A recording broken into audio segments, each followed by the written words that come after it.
Welcome, Stacey. Thank you so much for joining us on the Beyond Barriers podcast. We are thrilled to have you here, and I know our listeners are in for a treat.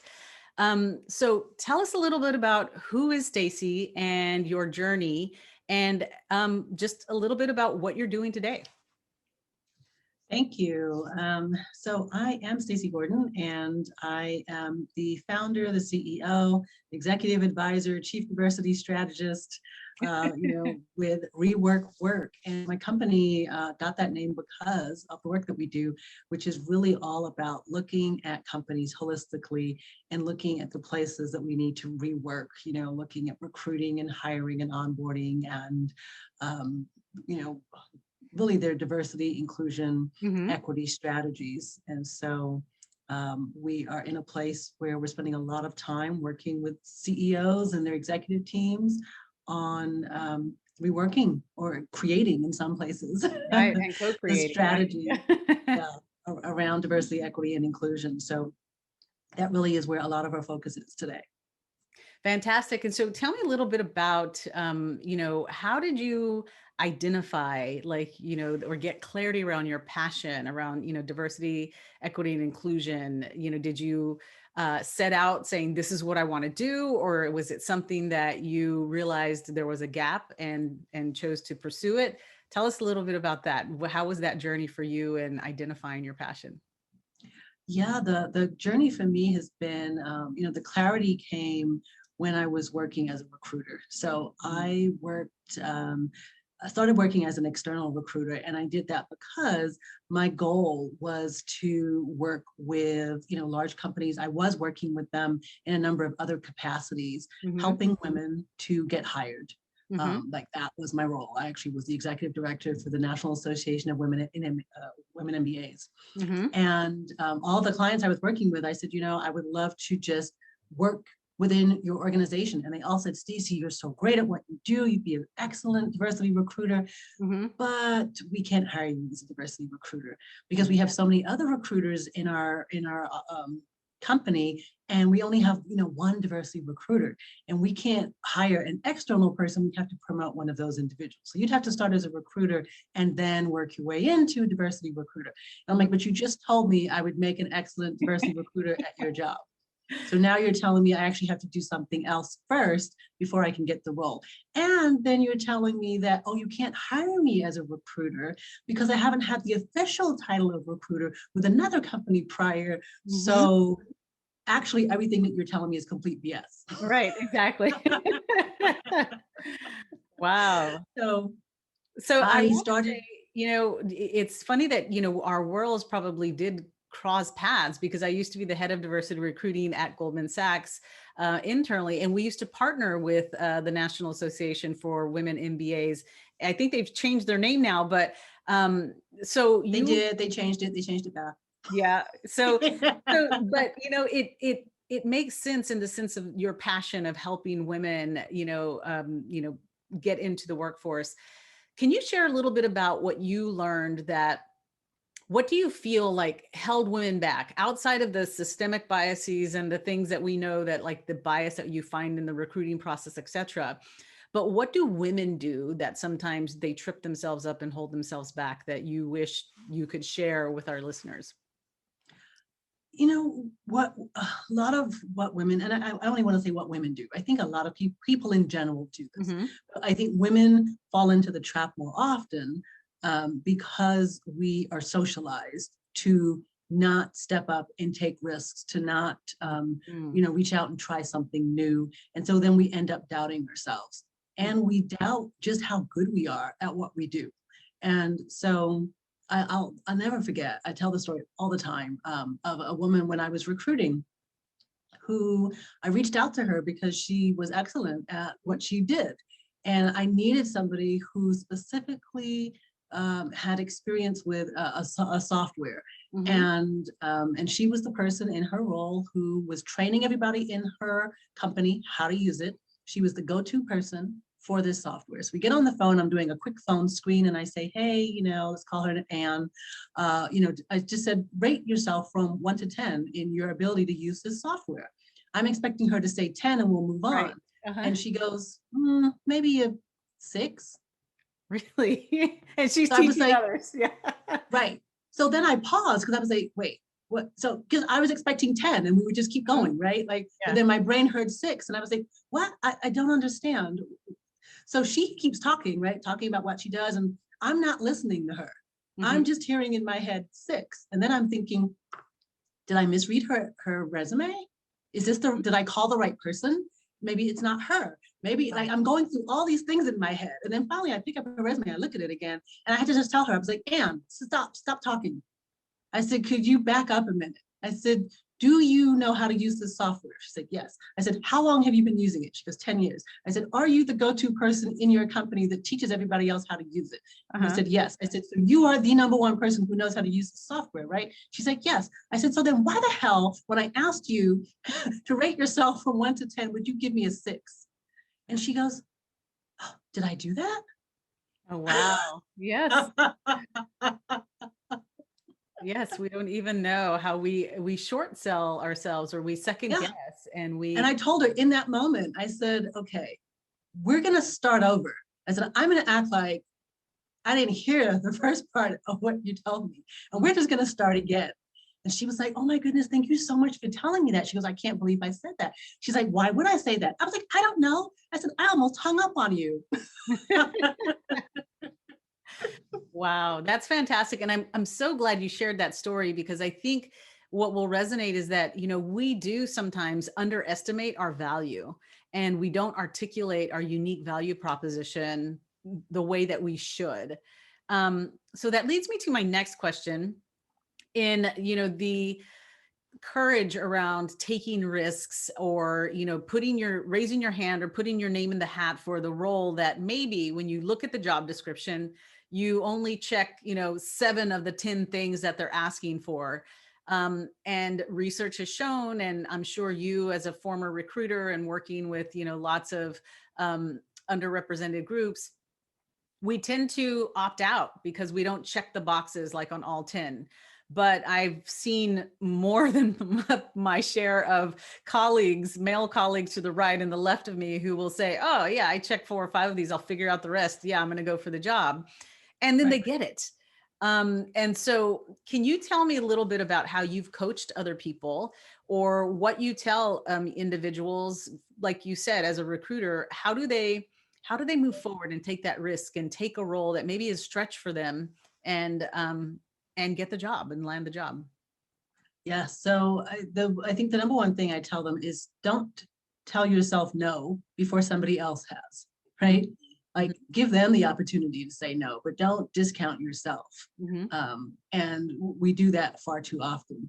And the other aspect is you gotta get your girls, right. You've got to have your tribe of people who are going to have your back. And so right. just recently I had a friend who was going for a job. I was actually with a top-notch, reputable company. It was a really high-level position, Mhm. and I nominated her for the job. And she goes, "Oh, thank you so much." She goes, "But I just don't know that would be me." I said, "No, no, no. Why would I nominate you for the job if I didn't think you could do it?" I'm like, "Just Right. go for the job." So she goes, she got, second interview, third interview. She ended up ultimately not getting the job. But every time I talked to her along the way, she was like, I just don't know if this is a job for me. And I kept telling her, it doesn't matter. It was like anything that you were struggling with, one of us knows how to help you. We will Right. find resources. We will get you what you need. You will not be alone in this job.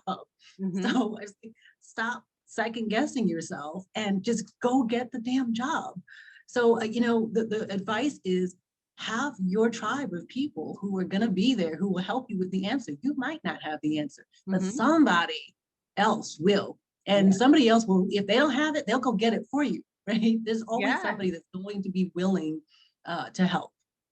That's such fantastic advice. And that brings me to, the power of community. Like you said, you have to have your tribe or your circle of, advocates or your board of directors or people who are really going to help you level up. And, we here at Beyond Barriers truly believe that, you level up together with, a tight knit, community of individuals. And women tend to, from what I've seen, is we don't leverage our community the way that we should. in terms of really asking for help. And like you said, you may have an area of expertise that I don't have, and I should ask you and leverage you to help me figure that out, opposed to trying to figure it out on my own. Right. Um, can you share, how did you find, what is the key to building these types of long lasting relationships that help you level up? Like, what have you done in the past to get access to an influential tribe?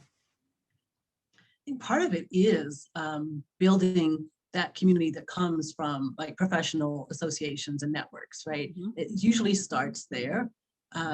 And then out of that network, you'll kind of create a smaller circle. Mhm. Um, and it's just that we have to be better about maintaining it, right? Mhm. It's so easy to be like, I have kids, I have a spouse, I've Mhm. got my work, I've got these other things going on. And when people are getting together for, whatever, birthdays, drinks, baby shower, we don't go, right? Mhm. We might send a gift and a note of regret.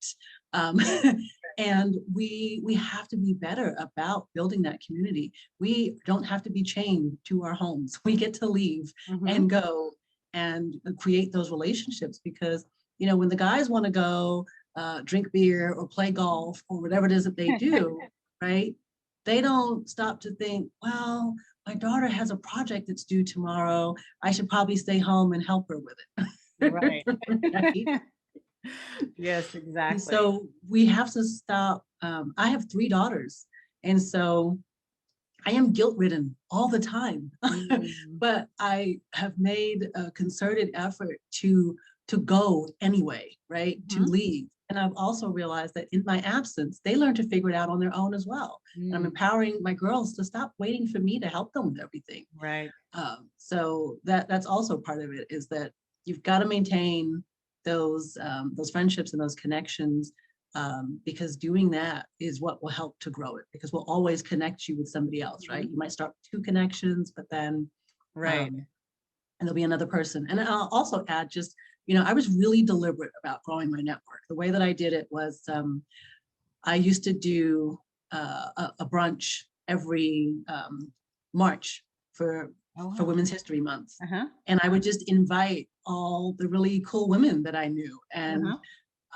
and I would tell them invite somebody cool that that we should know, and so we would just bring in, there'd be 2 or 3 new people every year, and it slowly just grew, and Uh-huh. out of that, people would make connections. They would usually, business connections, client connections, customer connections, Mhm. and it's just been really helpful. Fantastic. And I think, like you said, of continuously growing your network, because I think one of the lessons that I learned is that, sometimes the mentoring, the network, the individuals, who are there to help you out, you can outgrow them. They'll always remain your friend, strong relationships, but how do like you said, always adding really new people, cool people, people that really kind of fascinate you or cause you to level up as well. So I loved how you said, constantly growing your network and being strategic in that, and that there's nothing wrong in there as long as you are being genuine and developing a relationship and nurturing that relationship as a relationship should be. I think that's fantastic advice. So I want to shift gears a little bit and talk about, you were talking about how you did quite a bit of work in the recruiting space. You're a DEI expert now who is, about to release a book. I think it's called Unbiased. Correct me if I'm wrong. Yes. But help me understand, like, how did you set and achieve those professional goals? How did you, go from I'm doing these types of things, but now I'm going to, become the entrepreneur, launch my own, company, and I'm going to write a book, which is a huge feat. Break that down for us. Like, what tips can you share on being able to execute on those goals? I think first you have to have goals, right? Yeah, you have to have a North Star. um, Yeah. you've got to be clear about what they are and understanding that you can reach them because sometimes we set goals and we think, oh, I don't know if I'll be able to do that, or Mhm. who am I to really, I don't know if that's gonna work, right? And so again, we're shutting ourselves down before we've even attempted the Right. thing. So for me, going from recruiting into DEI, when I was in recruiting, I considered myself a diversity recruiter, right? It was just Right. all about diversity.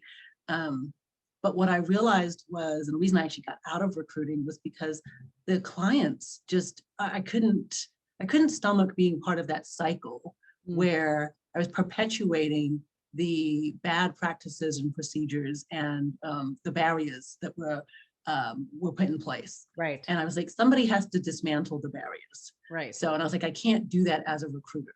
Mm-hmm. And so what I actually did was strategically, I took a job as a diversity and inclusion project manager in a talent acquisition team. Mm-hmm. So leveraged my recruiting expertise to get into D&I and really see how companies were doing it internally. Mm-hmm. And when I saw that, I was like, oh, okay, this should be no problem because y'all don't know what you're doing. Exactly, right. Okay. I was like, I thought these companies, these large organizations, had all the answers. And then I got inside and realized, no, they don't. Right. So it was really helpful to me, right, to be able to see what my customer, right, what my potential client would look like, what they were how they were operating, what their barriers were. Right. And so that helped me with the confidence then to do what I needed to do to work exclusively from the angle of DEI. Right. Yeah. And in terms of the book, I mean, it's always been something, I do so much speaking, right? And everyone always asks, well, do you have a book? And it's always, no, I don't.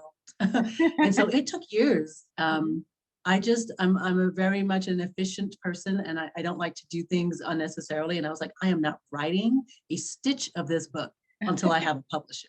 Right. Right. Uh-huh. And so I just kept searching and reaching out, leveraging my network, talking to different people, and eventually got connected with somebody at Wiley who said, yeah, that's a fantastic idea. Write the book. And so Fantastic. I wrote the book. Well, congratulations. I'm excited for that to come out and we'll talk a little bit more about it when we wrap up. But I do want to ask a question in this current environment, right? COVID has displaced a lot of women of color in jobs and also trying to get them to kind of get back into work and also acclimating to remote work and just all of the disruption that the digital age has caused. What advice or what have you done? Like, were you impacted in any way? And how did you have to be agile and shift and adapt to things that changed overnight? Like, how did you remain successful in that regard? I mean, I have to say, I was going to say I was lucky, but my favorite phrase is luckiest are the prepared. And so I will say I was prepared, right? We had literally before the pandemic just bought like brand new laptop and computer for the kids. We had just upgraded our broadband. We had just bought a new printer because the old one wasn't working properly. Right. I had just set up a home office, so we just had all these things. And then the pandemic hit and it was like, oh, well, it's all here already. Ready to go. Yeah. And the work that we do with clients, we were doing hybrid, right? We were doing some in-person sessions with clients and we were doing some using Zoom. So we had already been set up on Zoom. We knew what to do. We had our accounts going. We were using that system prior. So it was actually frustrating for us to have so many people on Zoom. It was like, get off our bandwidth. Right. Because we were already used to doing it because we had, international clients and a lot of that work was being done remotely through Zoom. So in that way, we really didn't have to prepare, right? We had already set the stage for everything that we needed to do. But we did have to pivot a little bit, change hours up a little bit with the kids being at home and bandwidth issues and things like that. And I know that for some, it hasn't been that easy, right? They have been in a space where maybe they didn't have enough, technology for all the kids, didn't have the broadband that they needed or didn't have internet at all. And so for those, it is, I think, we always find a way though, right? We always find a way to soldier through to make sure the kids don't go without and to get them what they need. And so I think that in the same way that we advocate for others and we advocate for our kids, we've got to do the same for ourselves, right? We've got to turn that the advocacy inward and be able to make sure that we're not leaving ourselves behind.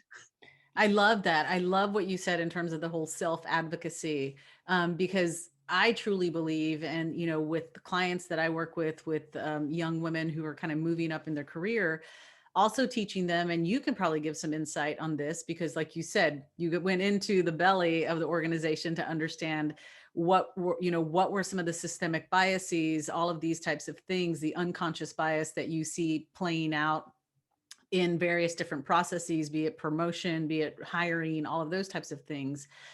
What would what advice would you give to young women looking to move up in their career, that you and I both know that as much as we are fighting this, the systemic bias and trying to, create awareness around it, that it's not going to go away overnight.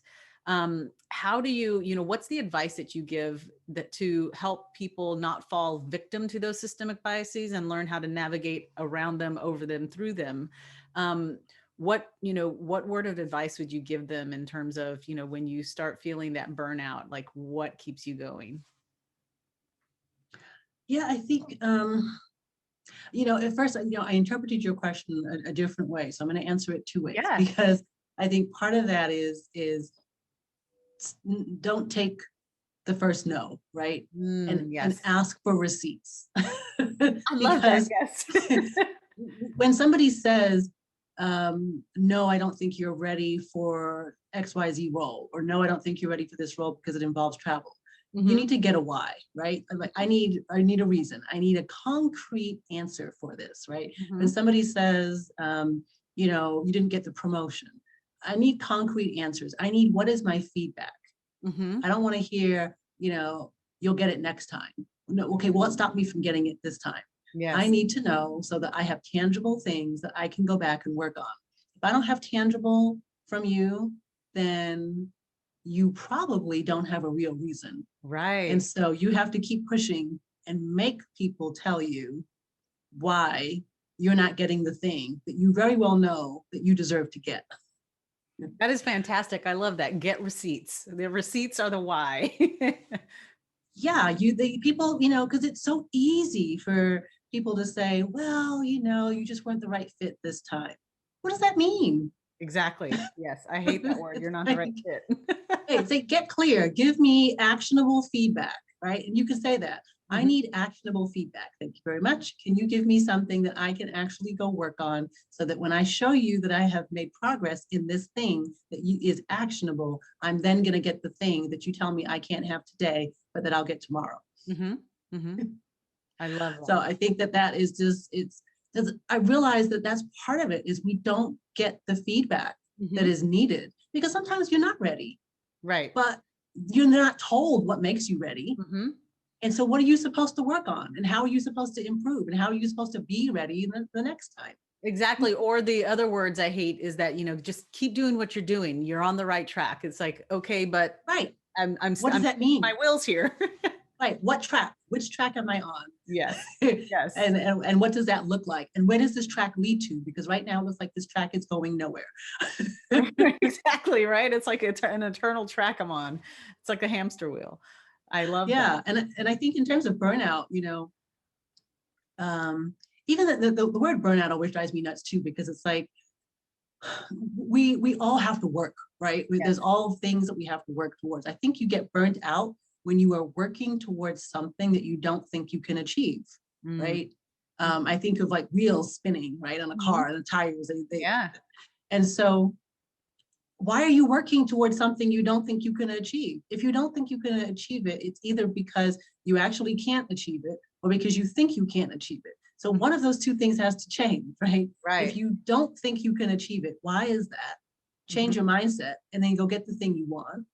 And if you've been told and you can't get it where you are, you need to change, and you need to leave, and you need to go get it someplace else, right? But don't sit in burnout, because that's just completely, you're extending energy for absolutely no reason, right? It's just waste. Right. It's kind of the unrealistic goal. Okay, well, if that's your goal, how do you break it down and, figure out like what it is you need to do so you can level up and get there? And if it's not going to happen there, I love what you said, like, then make a change and go somewhere else where you can get more traction. Yeah, and it might be in a different department, right? I Mhm. mean, it might not be changing jobs altogether or changing the Right. company altogether, Mhm. but start looking and looking for the people who actually have your back and want to help you in your career. Mhm. One of the questions I get all the time, and I think, very few people would probably be able to answer it, but I trust you would. I get it all the time, and I have my coaching techniques, but I have young women say, listen, when I am, on the wrong end of a microaggression or micro inequity, how do I address it? Because if I stay silent, then it just festers and I'm the only one who suffers. But, how do you address and call out and hold somebody accountable for, the implicit, comment, or sometimes explicit comment that they overhear or something? How do you coach people to address those things? Yeah, that's it's interesting that you ask that because I always say we. I don't know why I always say we. I am just very inclusive. I love it. Yes. um, but there's a framework that I use, and it's actually in the book, that really talks about how you do this, right? And you start, the framework is pause, right? Mm, PAUSE. The P is process, because the first thing you kind of have to do is process what you're feeling. mm, Because sometimes somebody says something to you and it kind of gets under your skin, and you've got to stop and ask yourself, like, do I want to respond to this? Is it something I need to respond to? Um, and what I find is that it takes us a little while to process. mhm. And then we think that the time has passed and we can no longer discuss it. It's like, oh, shoot, I missed my window of opportunity. Right. Could have addressed it right then and I didn't. So dang, nothing I can do about it. And that's not true, right? You Mhm. can come back to a conversation a couple of days later and say, we had a meeting and you said X, and that made me feel a certain kind of way, or I Mhm. wanted to check for understanding. So the A in pause is to ask, right? Ask if you heard correctly. Repeat what you thought you heard Mhm. and ask for clarification before you respond. Because sometimes we hear what we want to hear, Right. and Mhm. that isn't really what the person said. I know I get misquoted all the time. I'm like, I did not say Right. that. At Right. no point did that come out of my mouth, right? Mhm. So people will put their own intentions on your words. Mhm. Um, and so asking, to repeat what was heard and then understand what they're trying to convey. So Mhm. you want to understand their motivation and assume positive intent. Yes. Because a lot of times what they're trying to say is something positive. They just, have foot and mouth disease and Right. and Kind way to don't put it. really Yes. know, yeah, like how to get it across properly. And then you want to share. You want to share how it impacts you. So Mhm. share your impact or your perspective on that comment and say, when you said that, it made me feel this way, Mhm. or that I didn't necessarily agree with that take because of whatever, right? Mhm. Right. And then you've got to explore ways that you can reframe that statement so they're not going to make the same mistake again. Right. So Right. really discussing with them, like, okay, I get where you were trying to come from, but maybe next time, you might want to try this. Fantastic. I love that. Pause. I think I will tell you right now, I think that is probably the best explanation or like lesson that I've ever heard someone talk about how do you address it, because it I think pause, every single one of the steps you went through also helps alleviate the possibility of playing into preconceived stereotypes of like the hot the hot Latina, like, because I'm very I always get it all the time. I'm loud. I can, like, when I get animated or I get upset, and so if I just pause and I listen to all of those things, then I don't play into that stereotype as well, and cause people to get defensive.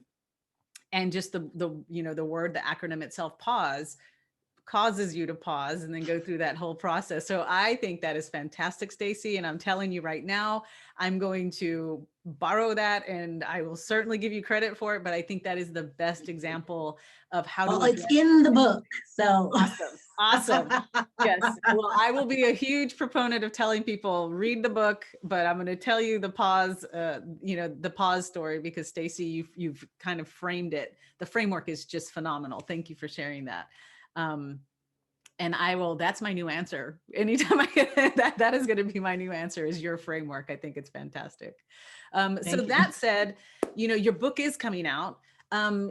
Share with our audience, like, how can they get it? And, and how can they stay in contact with you? Because we get that all the time of like, I loved this. How can I get more? So how can someone, get more of the goodness that you have to share? Yes. So you can find me. My website is reworkwork.com. It's easy to find everything from there. But the book is available. It's Unbiased, Addressing Unconscious Bias at Work. And you can find it at Unbiased Book.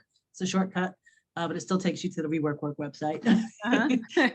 You can find the book on Amazon, Barnes & Noble, Bookshop, Goodreads. It's all of your favorite independent booksellers.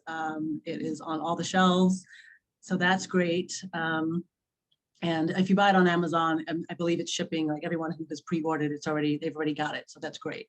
Oh, wow. I need to get on that. So I will definitely get my copy. That's fantastic. And I've been told it's a good, fast read, right? I am one of those people, I cannot stand reading long books. Yes. I don't want it to be long and arduous. And it's a quick, it really is reflective of me. Get to the point, Heidi. Yeah. and people who have read it so far, who are friends of mine, they've said, oh my goodness, yeah, it's like listening to you talk. Like, it's fantastic. So it's like we could become your best friend. So it's awesome. Yeah. Well, we love to ask all of our podcast guests to leave our, listeners with, some parting pearls of wisdom of, how do they continue to accelerate their success, or anything that you feel will be useful for them in continuing their pursuit of success? I think it's part, first of all, continuing the pursuit. We stop, we give up, we say it's too hard, or we have wanted to do it, but we haven't actually tried yet. And then we say it's too late, right? Yeah. There's a quote that says, a year from now, you'll wish you started today. And I love that one because it's so true. We put off all the time. Oh, I can't, I don't know. And I just think we just have to just start the thing. It's going to be cruddy. It's going to be an awful first draft, whatever it is you're trying to do, but just start it, right? And if you start it, it's going to get easier and easier, and you'll perfect it along the way. But if you never start, you are going to live a life of regret. And I think that's the worst thing you could possibly do. That is very great. I mean, just a great word of advice in terms of just continue the pursuit. But I love that. I love that. It's always true, right? When you finally get to do something and you think about, oh, like I should have, like that was easy, or it wasn't as hard as I thought it. I should have just done it last year. Where would I be now? Right. So and that is usually the big thing, is that it's not as hard. We build up this thing in our head that it's going to be so awful and so hard, and we're going to hate it so much, and it's just not going to work, and all these things. And then you finally do the thing and you're like, well, dang, I could have done that like forever ago. Exactly.